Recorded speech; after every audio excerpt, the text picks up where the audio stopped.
and your partner.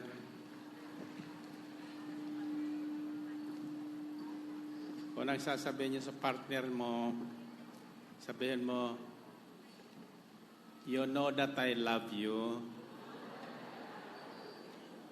1 plus 1. Pangalawa, sabihin mo, you know that I love you too. Ulitin nyo nga. Para naman hindi nagmamahal ang tunog na yan. Yung totoo nagmamahal. Sabihin nyo nga, you know that I love you too. Ano yung una? I love you. You know that I love you. Lambingan nyo naman. Ha? Parang nanliligaw. 1 plus 1. 3 plus 3.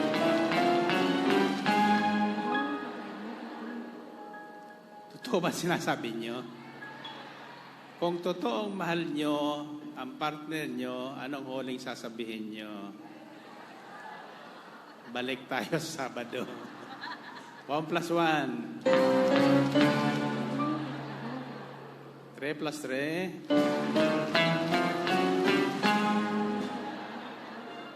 7 plus 7.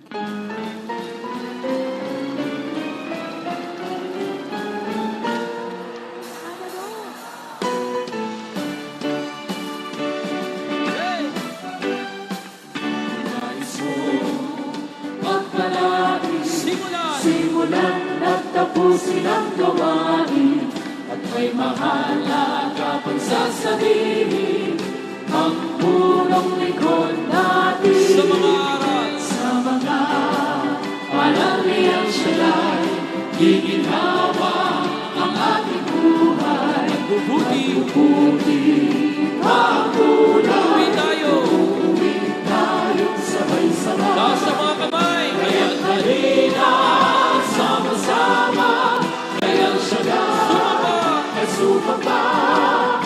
At ito'y ating ipapangako, babalik tayo sa Sabado. Kung nais mo, magpalain, simulan at tapusin ang gawain, at may mahalaga pang sasabihin punong likod ang punong likod natin. sa mga araw. Sa mga aral ni El Shaddai, giginhawa ang ating buhay. Magbubuti ang kulay, Uuwi tayo. uuwi tayong sabay-sabay. Sabay-sabay taas ang kamay.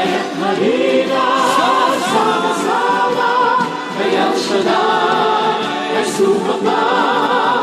At ito'y ating ipapangako, babalik tayo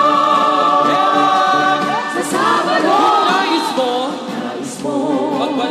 Magpalain, simulan at tapusin ang gawain, at may mahalaga pang sasabihin ang punong likod ang punong likod natin. sa mga araw. Sa mga aral ni El Shaddai, giginhawa ang ating buhay, at bubuti ang kulay. Uuwi tayong Sabay-sabay taas ang sabay-sabay. kamay. Kaya't halina sama-sama, kay El Shaddai ay sumapa. At ito'y ating ipapangako, babalik tayo sa Sabado. Kaya't halina sama-sama, kay El Shaddai ay sumapa. At ito'y ating ipapangako, babalik tayo sa Sabado. Kaya't halina sama-sama, kay El Shaddai ay sumapa. At ito'y ating ipapangako, babalik tayo sa Sabado.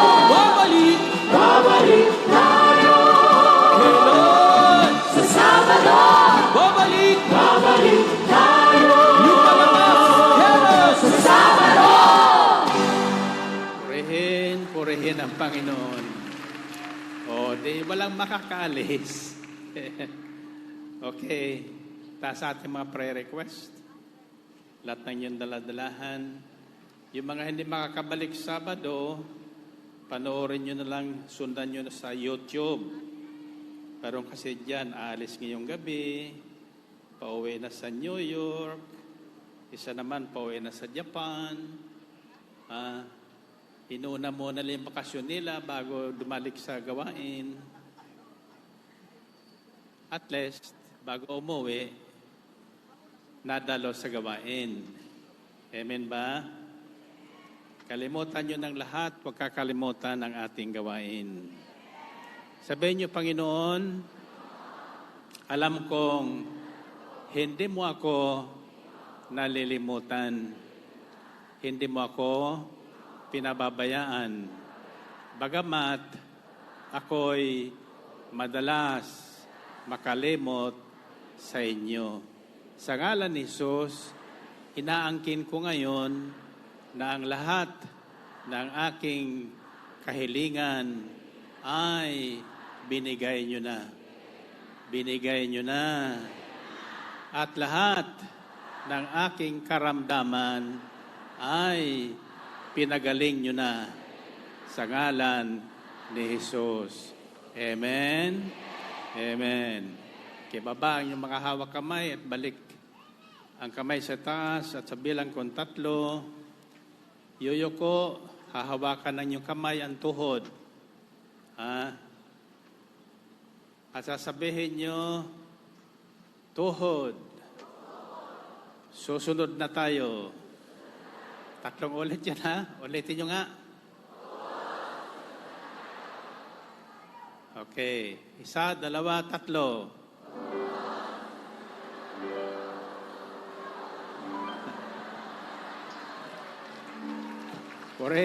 Purihin ang Panginoon. Okay. Now, simple po ang aral ngayon tungkol po sa pagsunod. Tatandaan nyo po, ito po ang unang pangako, unang utos na may kalakip na pangako ang Diyos. Igalang mo ang iyong ama't ina, ito ang unang utos na may kalakip na pangako. Ganito ang pangako, ikaw ay giginhawa at lalawig ang iyong buhay rito sa lupa. Narinig niyo yon? O sino ang gustong humaba ang buhay? Guminhawa ang buhay. Siyempre, gusto natin yan. No?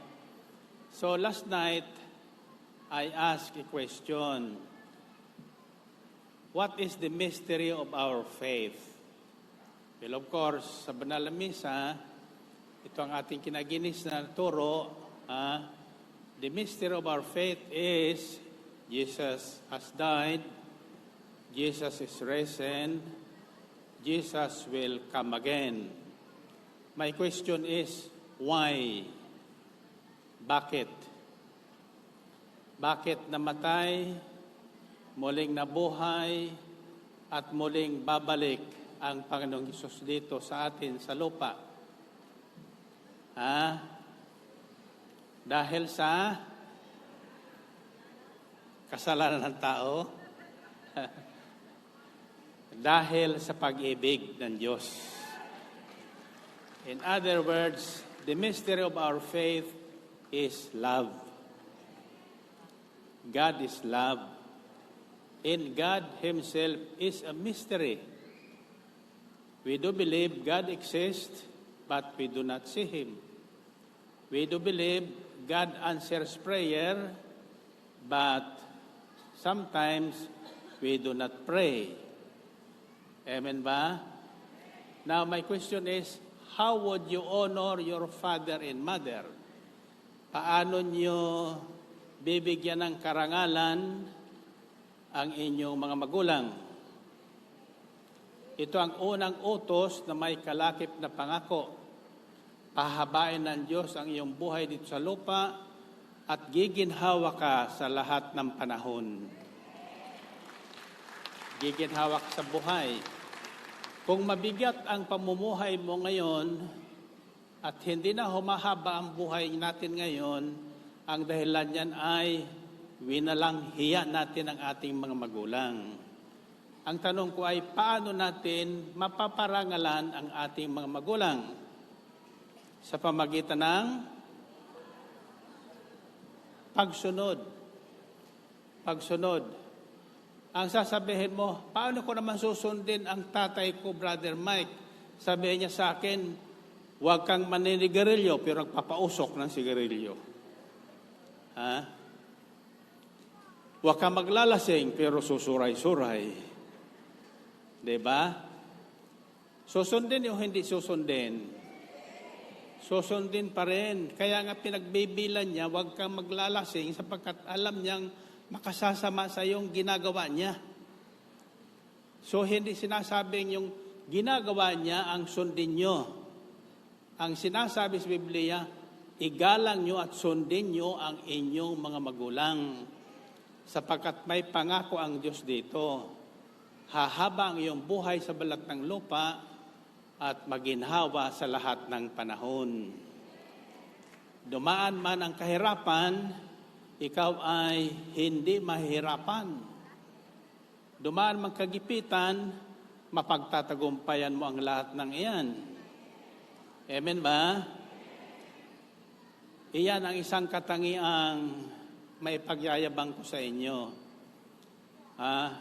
Hindi naman gaanong talagang hindi naglalasing o naninigarilyo ang tatay ko o hindi nang bababae. Ay, gwapo yung tulad ko eh.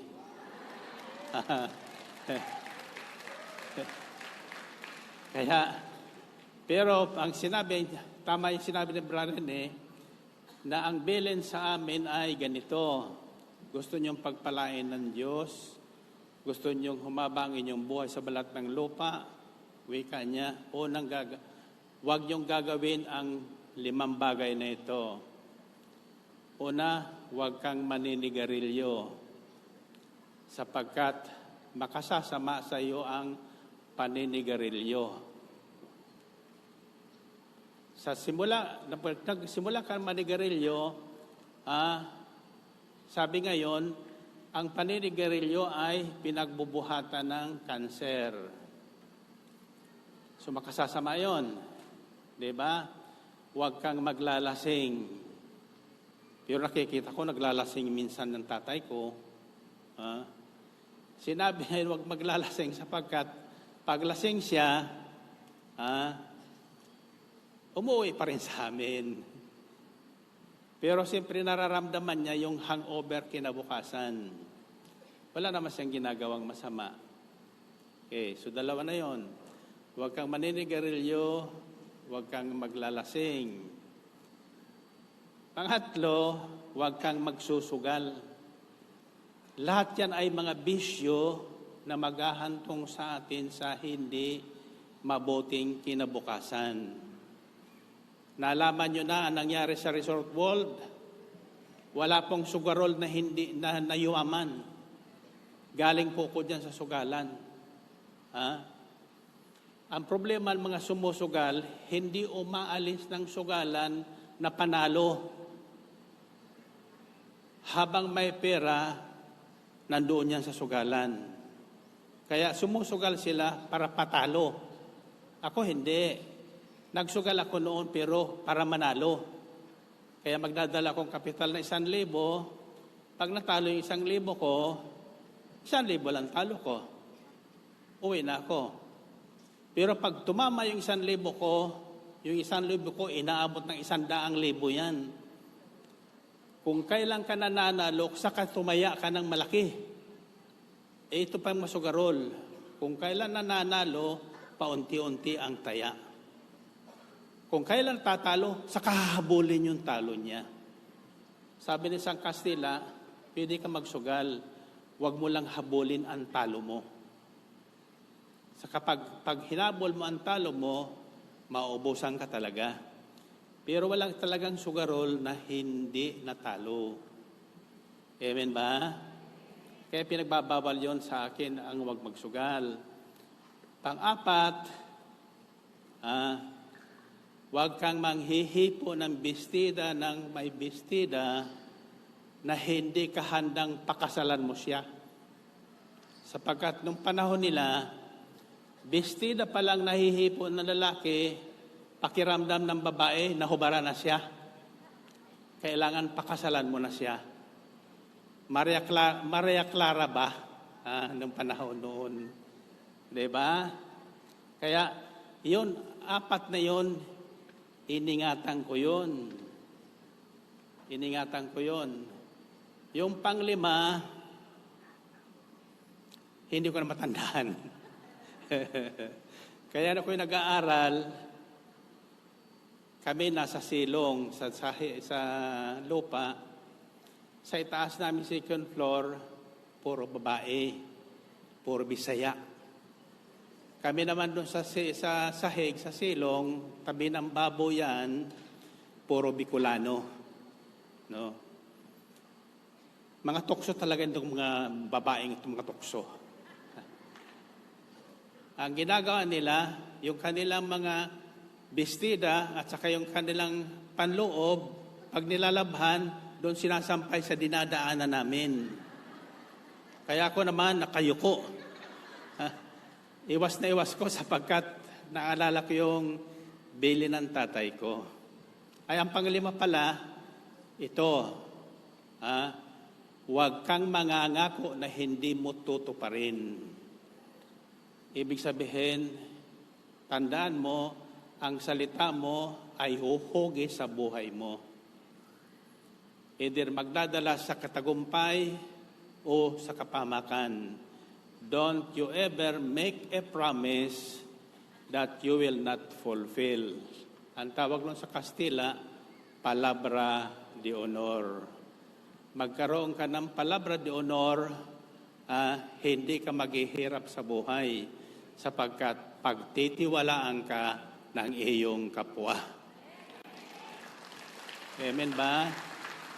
So, yan ang mahalaga sa Diyos.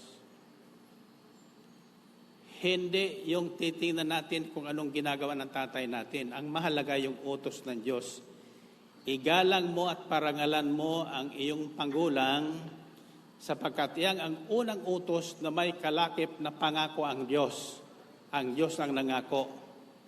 Pahabain ang buhay mo dito sa balat ng lupa at giginhawa ka sa lahat ng bagay.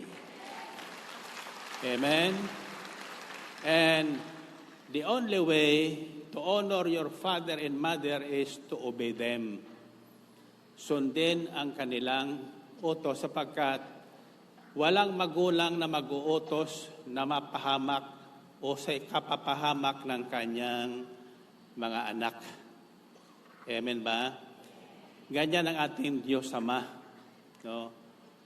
Gagantimpalaan tayo maliit man o malaki ang ating ginawang mabuti sa ikararangal niya. So obedience is very important. Well, of course, for example, may nabulungan ako, sabi ko, pakiabot mo nga sa mga choir, no? Pag-araw ng Martes, mag-Pilipinya na sila. Tingnan nyo, naka-Pilipinya na sila ngayon. Amen ba? Mahal siyempre yan. Ay ako, pag nasa abroad, hindi po ko nagpapalit ng pantalon. Hindi naman nila nahahalata na luma na yun eh. Kaya ako, ang baong ko lang sa abroad, 2 pantalon lang. Isang buwan, inaabot po yung pantalon ko at sapatos ko na puti, puti pa rin. You see? Kaya natanongin ko, what is my favorite color? White. White. Bakit white? White is the combination of all colors. When you mix all colors of the same quantity, ang resulta niyang white, which is purity. Pag pinagsama-sama mo ang utos ng Diyos at iyong isinabuhay, makapapasok ka sa paghahari ng Diyos. Amen? So, tatandaan nyo, ang sinabi ng Panginoon sa Matthew 7, sabi niya, hindi lahat na tumatawag sa akin ng Panginoon, Panginoon, makapapasok sa kaharian ng langit, kundi yun lamang sumusunod sa kalooban ng aking amang nasa langit. Sumusunod. Ang tanong ay, paano naman tayo makasusunod kung wala naman tayong naririnig? Kaya magkasama po yung pakikinig at pagsunod. Amen?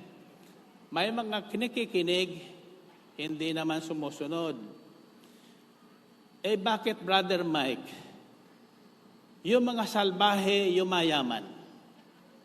Bakit tayo mababait, mga reliyoso, hindi yung mayaman?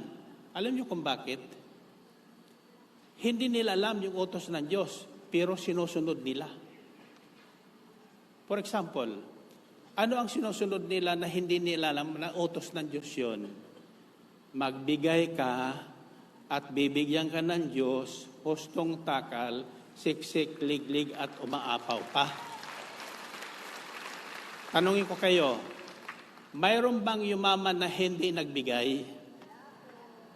Ang unang binibigay nila, kapital. Kapital. Pag nangapital ka, siyempre, magkakaroon ng swelduhan. Totoo, hindi. Sapagkat kung wala kang swelduhan, walang magtatrabaho sa iyo. Amen? Although, ang maraming kapitalista naman na hindi makapapasok sa kaharian ng langit, yayaman din dito. Bakit? Nasa Biblia po yan.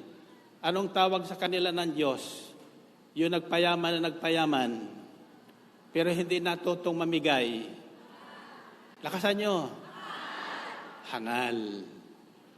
Hangal. Ang sabi ng Diyos sa isang mayaman na nagsabing, ngayon mayaman ako. Marami na akong ani. Hindi na ako magkukulang habang buhay. Ito ang gagawin ko. Gigibain ko ang aking maliliit na bangan, gagawa ko ng malaki, at doon ko iimbakin ang lahat ng ani ko. Narinig siya ng Diyos, di ba?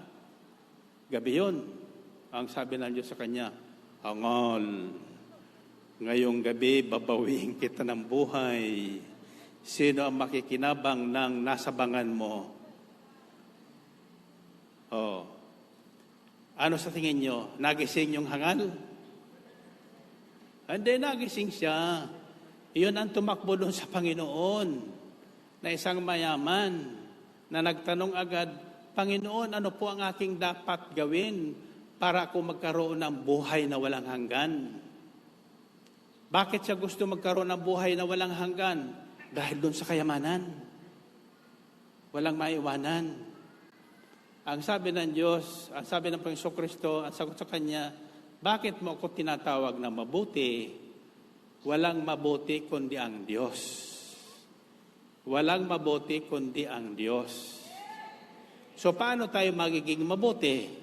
Walang masama na makapapasok sa kaharian ng langit. Wala naman mabuti sa atin, kundi ang Diyos. Paano tayo magiging mabuti? Una, dapat manalig tayo na may Diyos. Pangalawa, dapat makinig tayo sa salita ng Diyos. Pangatlo, dapat tanggapin natin ang Diyos sa buhay natin. Para tayo tulad niya maging mabuti.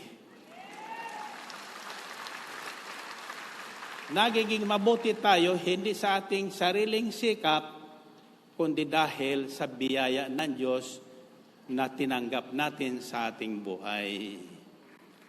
Maliban na tanggapin natin ang Diyos sa ating buhay, hindi tayo magiging mabuti. Hindi tayo makasusunod sa kalooban ng Diyos.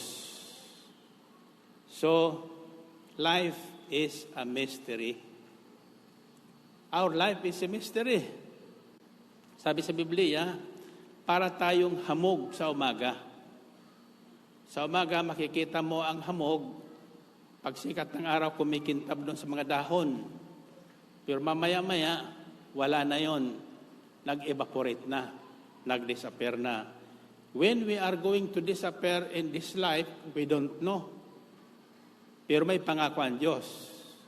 Kung ikaw ay susunod, hahaba ang buhay mo sa balat ng lupa.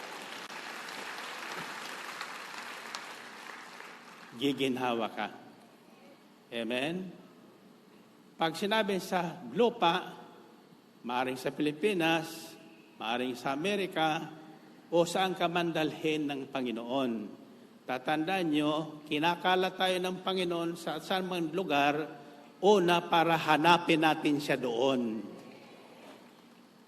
Ang unang ginagawa ng taong may kumikilala sa Diyos, saan man dako natin pinupuntahan, hinahanap muna natin ang Diyos. Naghahanap tayo ng makakasama natin upang sumamba sa Diyos. Kaya nagkakaroon tayo ng tinatawag na community or fellowship. You must have a fellowship. Otherwise, nandun ka nakatutok sa trabaho mo, umaga, tanghali, hapon, hindi magtatagal, mababagot ka na. Amen?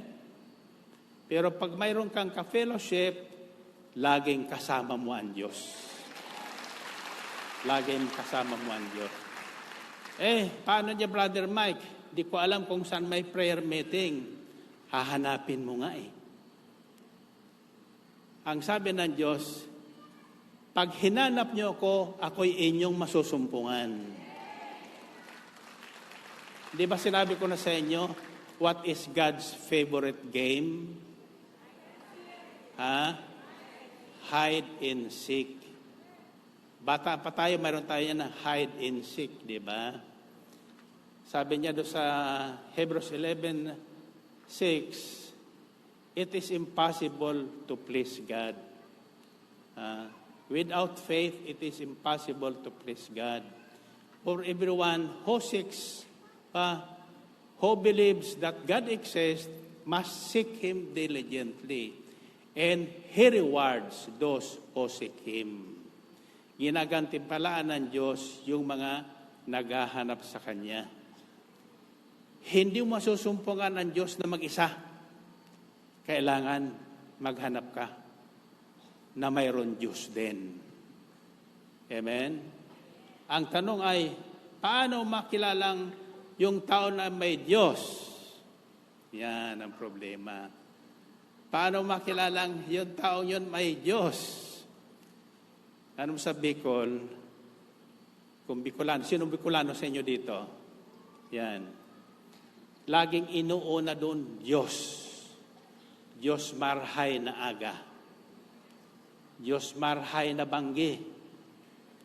Diyos marhay na aldaw. Ibig sabihin yon, maging mabuti ang umaga natin sa awa ng Diyos. Manguna sa buhay natin ang Diyos. Sapagkat kung wala ang Diyos, wala tayo. Amen? Sabihin niyo, Brother Mike, Diyos marhay na banggi. Meron naman doon bayan. Pagdating ng gabi, naglalagay ng langis. Ang sinasabi niya, siri-siri, daing Diyos kong banggi. Ibig sabihin nun, siri-siri, walang Diyos ang banggi. Patapos magkapapakpak na yun, lilipad na. Hallelujah. Ayaw ko kung totoo yun.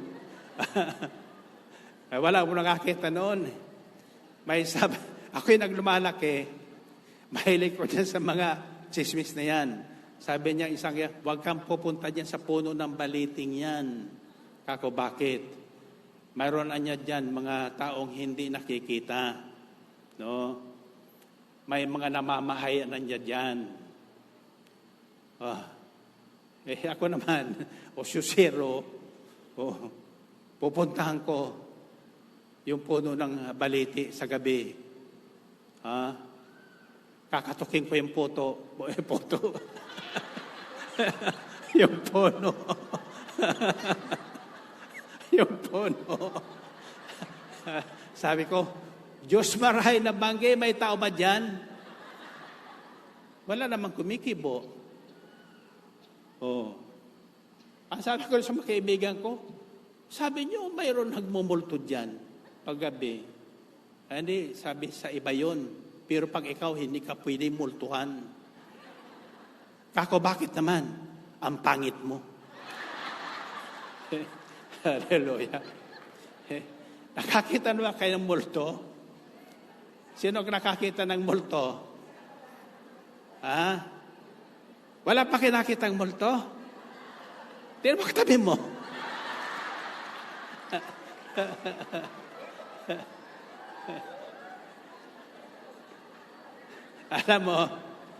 Alam nyo, kaya may tinatawag na 40 days. Bago umakyat sa langit, ang Panginoon Kristo, ilang araw pa siya gumalagala. Dinalaw niya yung may utang sa kanya. Kaya kung kayo may utang at namatay yung inutangan nyo, papunta na kayo doon. Bago ilibing yun. Kung hindi, sisingilin kayo, mumultuin kayo noon. Nakikinig ba kayo? Okay. Mahalaga po ang pagsunod. Una kasi, ang pagsunod ang siyang nagiging susi sa paghahari ng Diyos.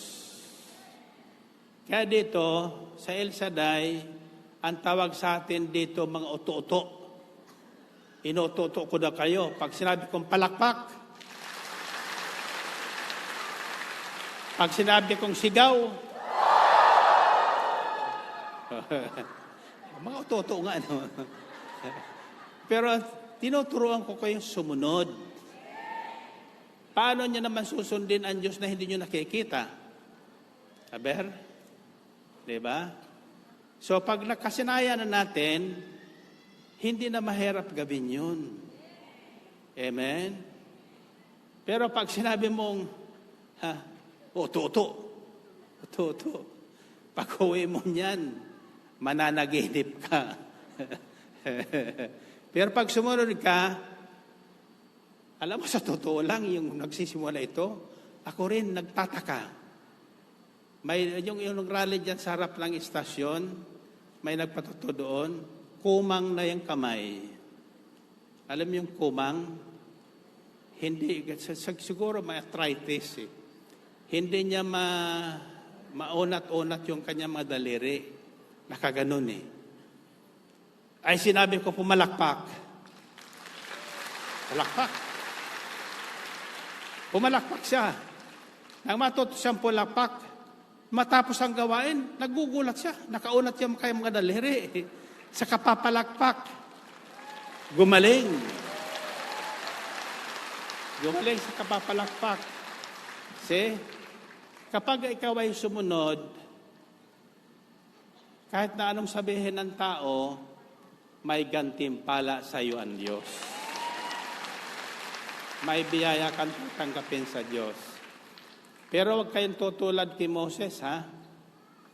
Ang tanong sa akin ni Bishop Bacani, one day, sabi niya, Brother Mike, paliwanag mo sa akin. Ito niya hindi mapaliwanag ng mga Bible scholar. Anong kasalanan ni Moses? Bakit hindi siya pinapasok sa lupang pangako? Pinalo naman niya. Utos naman talaga, paluin eh. Dalawa kasing version yan eh. Yung isang version, ang sabi ng Diyos kay Moses, dalhin mo mga taong yan sa bundok, ha? Hahantayin kita sa ibabaw ng bato. Pagdating mo doon, kausapin mo ang bato. Yung isang version naman, paluin mo nang daw lang ulit ang bato.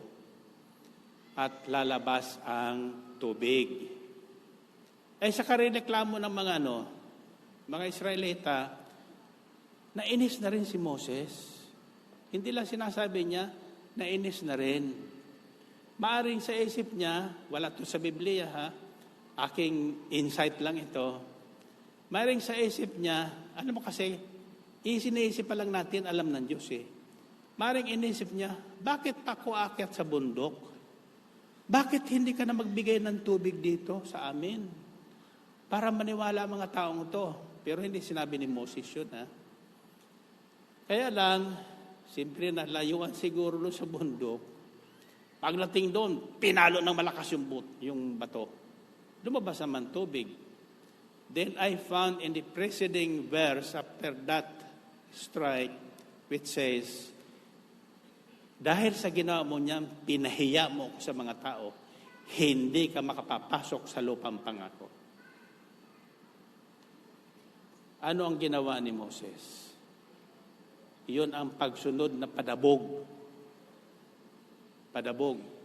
Ang sabi ko kay Bishop Bacani, Bishop, di mo maintindihan sapagkat wala ka naman anak. Mag-anak ka muna. Maintindihan mo yan. Kako, bakit na niya? Kako, walang anak ako na padabog ang sumunod sa akin. Yayariin ko sila. Yung pagpalo ni Moses, padabog. So, hindi pwede yung sunod na padabog. Mabuti pa, huwag ka na lang sumunod. Diba? Kaya hindi pwede yung sigaw na, Amen. Hindi pwede palakpak na. Papatay-patay. Pag sinigaw na Amen, Amen. Pag sinigaw palakpak, palakpak na malakas. Yan. That's the kind of obedience coming from the heart. Yung pagsunod na galing sa puso.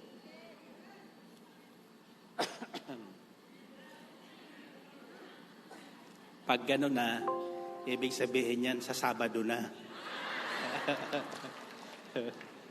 Okay, tayo. Taasan niyo kamay. Sabihin niyo, Panginoon, salamat po sa maikling mensahe na aming narinig. Ngayon, alam ko na kung bakit ako dumaraan sa kahirapan ng buhay.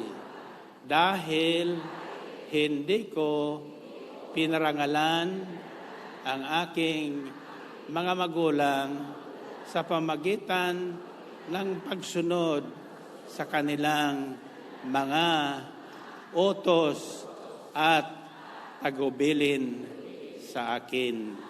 Ngayon, hinihiling ko po sa ngalan ni Jesus na ako ay inyong kahabagan at bigyan ng bagong pagkakataon na ikaw at ang aking mga magulang ay aking maparangalan sa pamagitan ng pagbabagong buhay ayon sa inyong kalooban.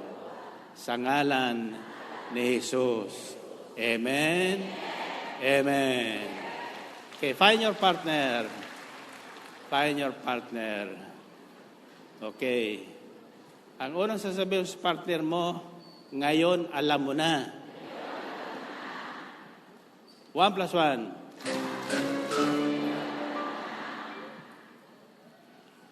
Pangalawa, tatanungin mo, alin? Anong alam mo? 1 plus 1. 3 plus 3. Okay. Ano yung alam nyo na? Ang kalagahan ng pagsunod. Okay. 1 plus 1. 3 plus 3. 7 plus 7.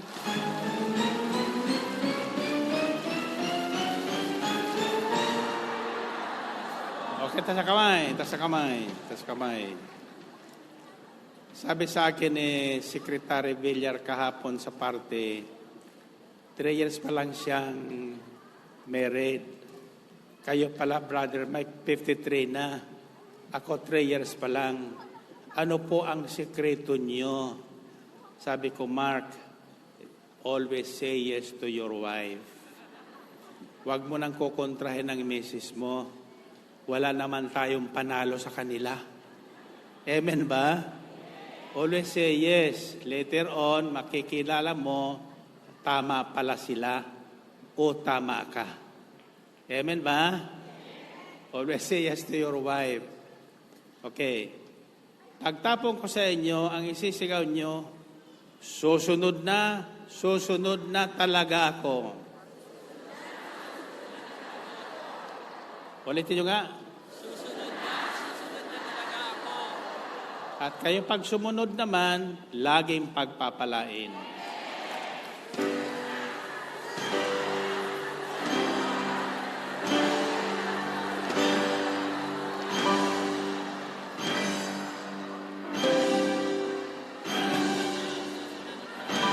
God bless you. See you on Saturday.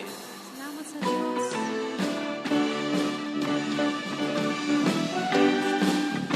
Nais ko magpalagi, simulan at tapusin ang gawa.